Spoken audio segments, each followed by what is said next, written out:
गोर लगे छी, नमस्कार प्रणाम। हम छी माही झा और देखियो हम आयल छी जनकपुर जानकी मंदिर और आई छे जानकी नवमी छे आइ और अत्यंत सुंदर से जे छे से मंदिर सजल छे, एते भीड़ छे, बहुत नीक लाग रहल छे। अहाँ सबके देखबै छी किशोरे जे अपन सब भार धेने छी, जहाँ राखू जेना राखू, जहाँ राखू जेना राखू, सतत स्वीकार केने छी। पर हम किशोरी जी अपन सब भार देने छी। देखियो हम कतऽ छी। हेलो प्रणाम।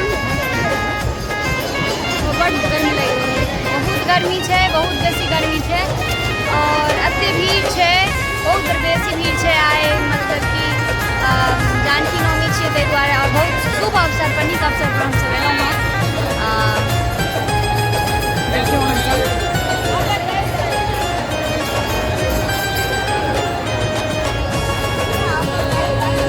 तऽ अहाँ सब आयल छी कि नहि जनकपुर, मतलब कि कोनो जेनाकि कोनो ओकेजन में से बतायब और आयल छी तऽ केहन एक्सपीरियंस रहल सेहो जरूर बतायब।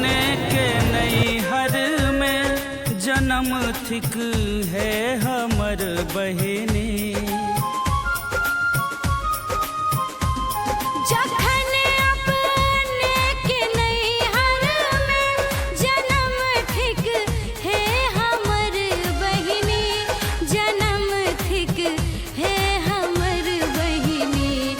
अहाँ पर अछि हमर दावे, अहाँ पर अछि हमर दावे,